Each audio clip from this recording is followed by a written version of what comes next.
Good evening, Lake Orion. My name's Ian. There's an echo, isn't there? I'm here to host.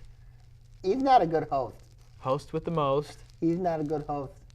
And here we go. I am. He's not a good host. Between a jabbering fool and a Taormina.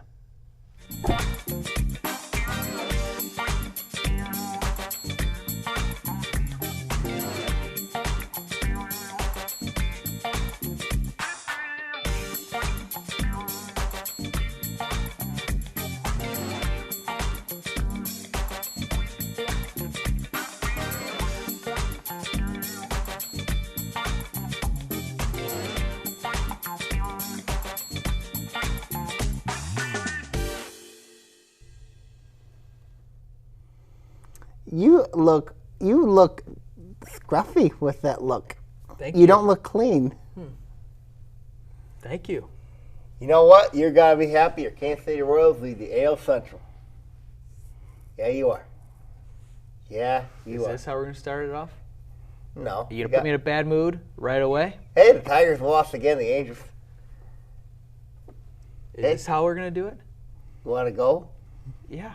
Let's play. Let's let Anthony host the show, and I'll take you out to the parking lot. Hey, Let's can go. we talk about the situation at Baylor? What? Baylor. Baylor. The Bears of Baylor. What about him? Well, they're facing. Well, let's talk over the last week. They were facing severe allegations. Or they had a report.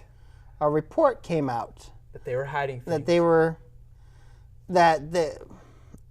hiding. They were talking about that the athletic department and the athletic department and the football program should have Done more. done more in terms of taking Handling. issues Sexual with assault sexual allegations. assault. They let those players play, and they Yep. swept it all under the rug. Yep. When you look at this allegation, you know what I mean? It's not allegation. It's not allegation. Confirmed It's fact. confirmed fact now. But when you look at this program, it kind of told me how bad a program, how cheating of a program Mark Briles has led over there at Baylor. I mean, you look at what program that, he took a choice on two guys. One was brought in from Boise State after he was kicked off that team, and now look where he's in. He's serving a 180-month prison sentence. 80-day? 180-day prison sentence, yep. And then there's another Baylor football player that got sentenced to 20 years. Kicked out from Penn State. From sexual assault. And Sean Oakman, who played at Baylor, was kicked off at Penn State with facing charges of rape allegations, and he wasn't even drafted in the NFL. So when you look at this report that came in, it's damning to the program at Baylor. It tells you that this program and the athletic and the staff over at Baylor, a lack of institutional control. So there's a lot going on with Baylor. You know what I mean? And this isn't even the tip of the iceberg yet. Well, how about the success they've had on the football field as a result? Baylor was never anything. They It took was Texas. They were Texas, In Texas. Oklahoma. Texas, Oklahoma. But I'm talking about the state of Oh, Texas. yeah. It was the Longhorns and A&M. Texas Tech, No, you had A&M. A&M, You had Tech. and then then you had- finally, You had TCU, the emergence of TCU. yeah, true.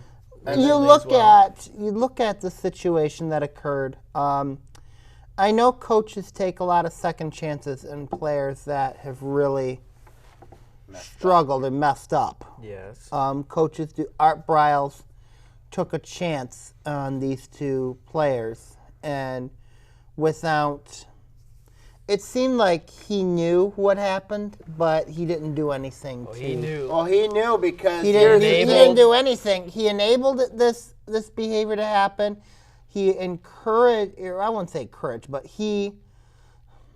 these kids did condemn it it. again. He didn't connect. These But here's kids the did it thing, again. though. You don't. You saw one of the players. Here's the thing, though. Got in trouble for over with a lady soccer player. Here's the thing, though. And she sued the You university. You don't become judge, jury, and executioner here of your own players here. There is a thing here called a compliance office, and here's a case in which their compliance office was not even used here. They weren't even mentioned.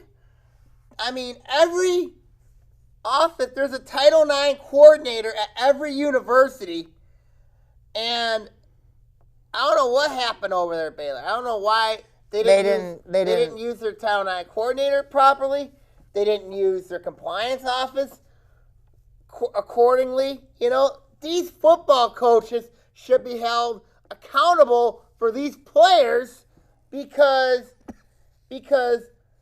they're not the ones making the judge, jury, and executioner. That's why you have a compliance office. Let the compliance office do their job. And these football coaches decided, we want to protect our investment. We want to protect these players, you know, over sexual allegations, over these women who were assaulted, raped. I mean, you know, what happened in the case here at Baylor is, you know, this is using football over everything else.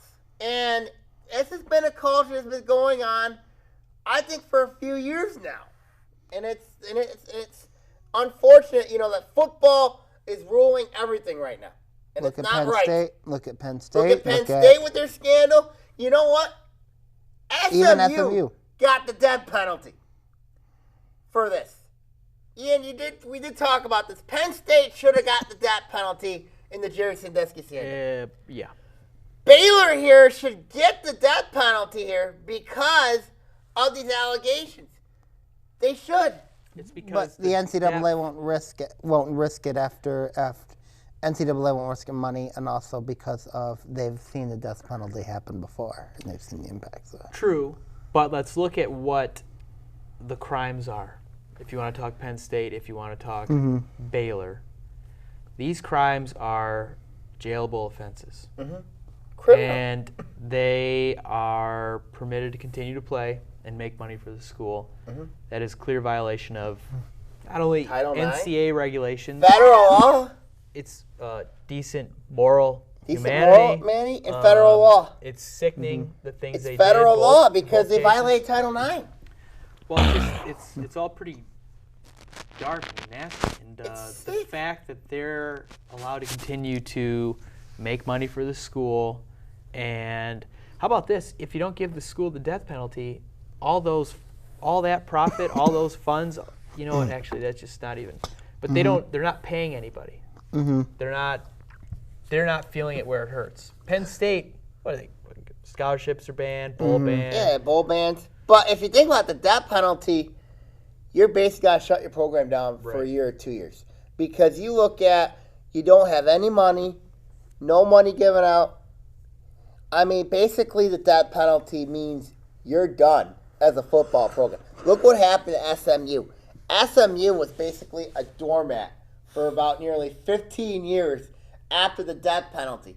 You know, it took them at least nearly 20 years to get where they are still a mediocre football team in the American Conference. Do you guys notice Baylor should deserve this penalty? Do you guys notice that it seems like that everybody that gets in trouble, I don't want to sound racist or anything like that, but it seems like the majority of people that are getting in trouble are African American or Latino or minorities. I don't want to sound racist or anything like that.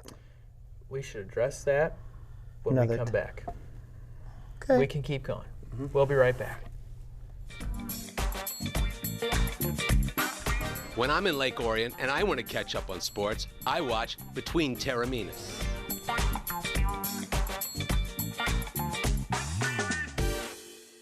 Hello, I'm Oakland County Sheriff Mike Bouchard. And I'm former Detroit Red Wing Joe Koster.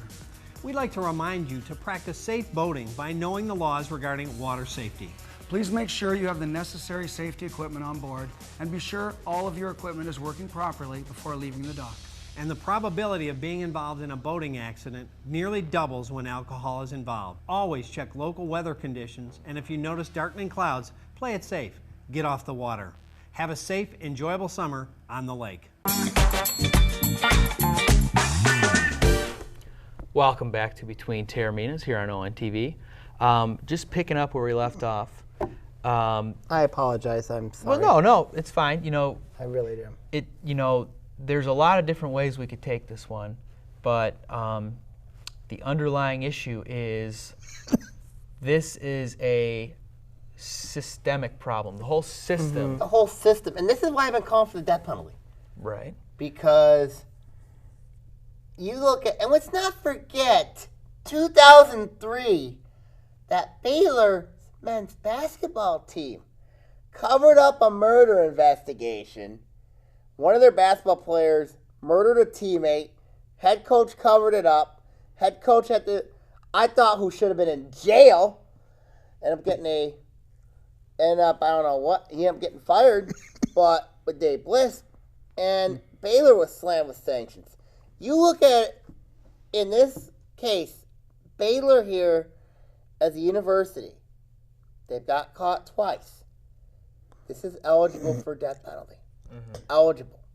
It's a school problem. It's a school problem. And that's the thing with schools enabling. So if you want to talk, if it's a race or whatever aspect of society issue it is, there's people that are causing the crimes. That's one This is offense. not race that's at all. that's bad. I know. Somebody causing or committing a crime is bad. But then when you have these people up here that are covering up Yep. and allowing these people to continue to play, all to make them money, it's dirty. Right. And it doesn't matter what color, white, black, Latino, Right. Anything, yeah. Asian, Anything. Middle Eastern, Yeah. they're all corrupt. It's all and corruption. sick and dirty and twisted. Because you look at this thing here, what's happened is this corruption and university government intolerance, it doesn't matter if you're what race. It really doesn't. Because, there's some things that I do disagree with your comment on, Anthony, but you look at this is a systematic problem. Penn State should have gotten a death penalty and this is a wake-up call to get your facts straight, and that this is a university problem. This is worse than paying players. This is worse. Some would argue players should be paid. Huh? Some would argue players should be arguing. paid It should be. because of the amount of money the universities are making Right. off their lives. Then we're going to say They're SMU risking should not have injury. gotten the death penalty. No, we're going to say that according to the rules, you can pay players. The rules would have to be amended and changed. You got the amendment changed. With this is a whole society problem because in America we're football crazy. I mean, we're to blame for it. We're football crazy. I love football. I love watching college football. I love watching pro football. High school And a football. lot of these school people football, too. are not the nicest guys. No. And they don't do good things. No. But yet we continue to watch it. We continue to feed our money into it. Until that changes, until these guys, until their risk is not worth their reward. Right. But They're here's the risking thing. their The jobs kids- and everything for this Here's money. the thing. The students, the kids, they're entitled. Because True. Because you They're look at enabled. they're enabled To be do entitled. these things. They're enabled to be entitled. You could see it why. I've noticed when we talk Lake Orion football, there's been times that complacency leads to entitlement. I mean, you look at people are entitled because they're coming to a program that believes in winners. That they believe in building a program. They feel like they're above the rules. They feel like they're above the rules. I don't think, I think that the complacency leads to entitlement issue it's not always that way with, with high school programs or anything like that. I do see the point of complacency does lead to entitlement. I do see that argument very clear. But I do think that I do think that with the situation that is happening at Baylor and also in football in general, we are seeing that role of entitlement tending to grow amongst players. And it's not just football; it's all college athletics in general, and even high school athletics, where people think they're above the law. People think they're above respectability, accountability. We enable them, though. And at the same time, we treat them like, they're above the rules. We that's treat them that way. unfortunate because we do. You're right. We do treat them. We do treat them like they're above. I mean, we spoil them. I mean, Yeah, look at what they get paid. Look at the investment our time is going to sports. Here we are sitting talking about sports because we love it, but we don't love this other side of it. This money. It's money. This is a bad side. It's all money. It's got to stop. I don't think it's going to stop. won't It's not going to stop. It might burst one day. It might get so big, so corrupt, so bad that it just pops, and then we got to start over. But you know what? Personally, I'm Baylor. I think they should get the death penalty. They deserve it. And I think that it's going to damage the Big 12 a little bit. So But you know what? The Big 12 will survive. football will survive, and if you make the punishment so severe, it's gonna throw caution to the next guy. They fired their coach. Big whoop. I mean, he did won bring 7 them games. from the athletic director dead. resigned. Athletic director resigned. Big deal. The program still goes on. Art Briles' staff is still there. They didn't lose any scholarships, not yet. Their They players will are lose all there. scholarships. But okay, look at Penn State. State was destroyed. They were kind of. They're destroyed. still filling that place every week. Right. They're still somewhat competitive, I guess. They're still honoring Joe Paterno. They're still honoring Joe Paterno. Yeah. So they need to make the punishment to these crimes committed by these schools Like SMU? severe. They need Like to what make happened them with severe. SMU? Yeah. SMU. They need to torch the whole thing. That's virtually the death penalty. They need the death penalty. I agree They with need to you. go bye-bye. Baylor needs the death penalty. Yeah. I think Baylor Athletics needs the death penalty. Now, it'll hurt their women's basketball team. Well, But think about it. well. Their men's basketball team, now football, something seriously wrong in Baylor Athletics. True. Do we have time to touch on the NBA real quick? I think we have a couple minutes. We have 3 minutes. Okay. Real quick. LeBron and the Cavs versus Steph and the Warriors. Real quick. Who you got? Call your shot. And you're not changing it. Cleveland in 6. I think Cleveland wins in 6. Okay. Who needs it more? The city of Cleveland. They have suffered. You have suffered being a Cleveland fan. Because here's why. Cleveland! Because I'm not a Cleveland fan. Cleveland's a great city, a great sports town. And you haven't respected Cleveland. Cleveland reeks Cleveland reeks of awesomeness. What? Cleveland reeks of awesomeness. I know your conscience. I know your conscience. You don't know a thing about my conscience. Yes, I do know a thing about your conscience. You don't even know where my Cleveland, conscience is. you know what? Cleveland needs you. Cleveland needs you. Cleveland does need me. Yeah, They're Cleveland not needs getting me. you, and you're gonna not idolize getting the city of Cleveland. I'm a Detroit born and bred You man. need to idolize and I'm the not city of leaving Cleveland. anytime, You need to anywhere. idolize Cleveland. So you think Cleveland needs it more? Yeah. Okay. I agree with Sam because not because the city of Cleveland, but I think LeBron needs LeBron needs it. it. LaQueenie. I think that the last year's thing was Golden State won because LeBron supporting cast That's did not. part of the thing with Golden Yeah, State is did there's not. always a but. Mm-hmm. They broke LeBron the didn't have a record. They won a supporting cast. championship. They aren't just a great team. There's always a but. That's why there's the pressure on Golden State. I think that obviously there's pressure to bring a championship to Cleveland. I think that if Golden State's for real, they can beat Cleveland with their full team. They deserve to be champions. Do you want Cleveland to win? You're predicting them. Ian but do wants- you want them? I know you want them, and I want them. And? I know you want them. I know Brandon Weens, who used to coach at Oakland University. He very, very good coach. So I'm gonna go with Cleveland. I hope that city never wins another game. I hope that ever city in wins the any championship. sport. I'm gonna think We'll the be right opposite back with in you. between I'm gonna Taorminas. think the opposite with you. City of We'll be right Cleveland. You need the city of Cleveland.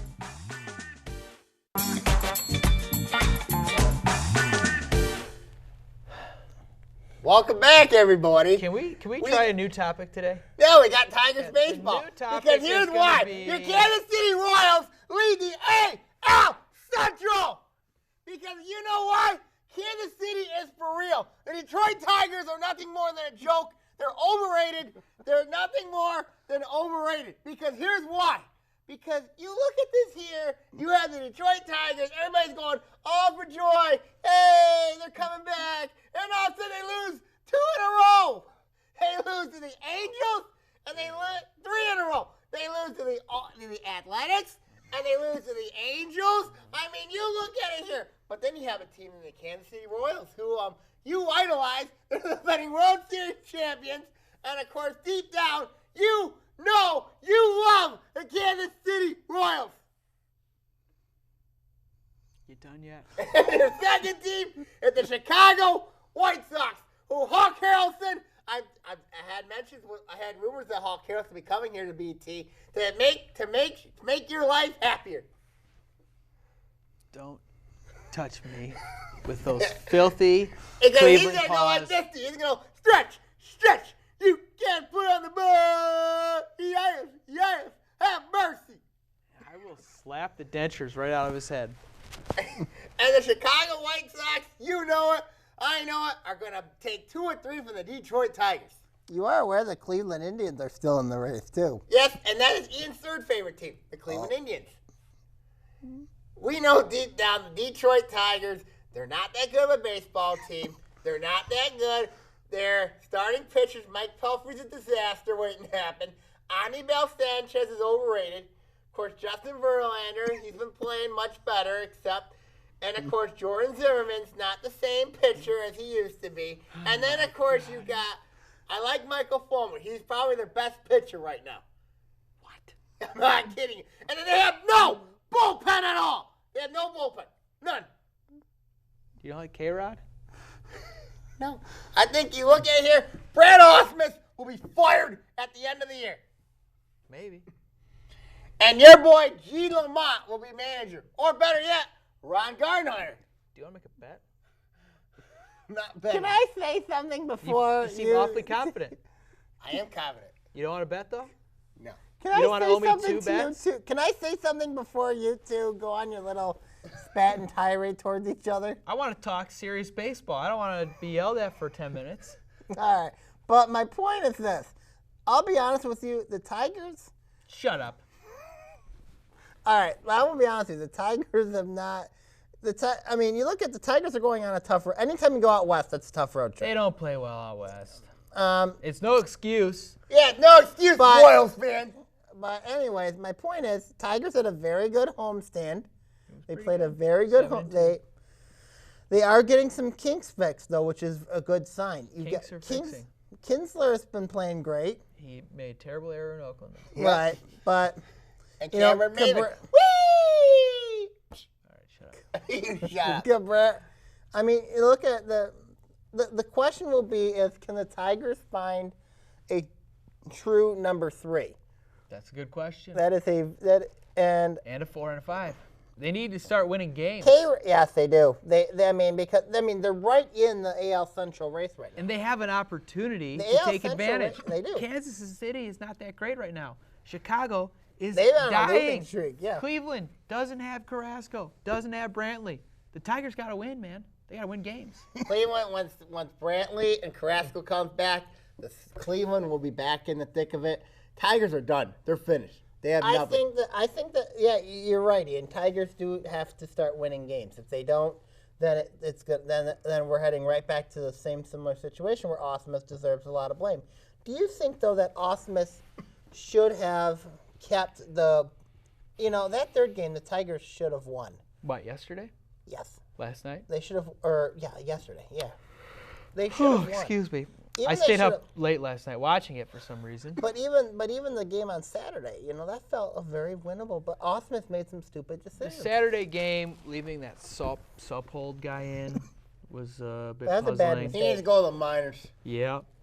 So there's a couple things that need to happen here.